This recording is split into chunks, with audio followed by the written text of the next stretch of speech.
when, not if, but when you feel nervous, when you feel scared, I need you to have courage. See, I thought that courageous people weren't afraid for years. Like, man, that person's courageous, right? These are like the heroes, the men and women in the armed forces, for example, charging into battle. They're courageous because of what they're doing, right?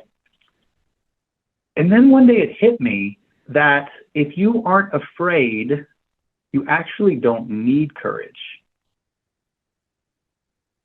Let's let you sit in that for a second.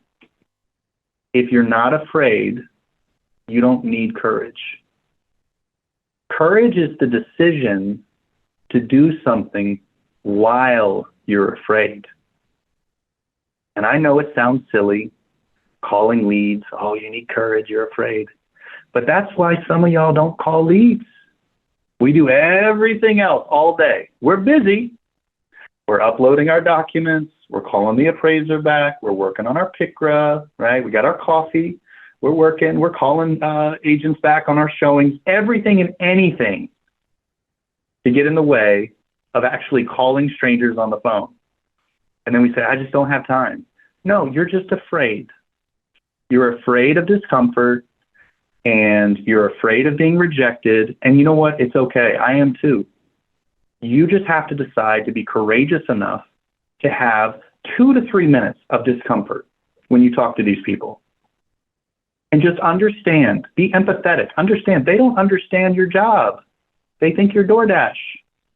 So when you start asking them these questions, right, what ends up happening is you hear them not have clarity on what their needs are.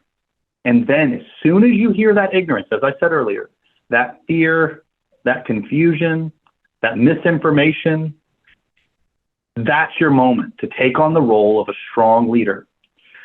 And when you take on that role of a strong leader, they're going to listen to you because you're going to speak with pathos and conviction, and you're going to say to them, I hear you trying to figure it out. I love that for you. This is probably the largest purchase of your life. We need to meet.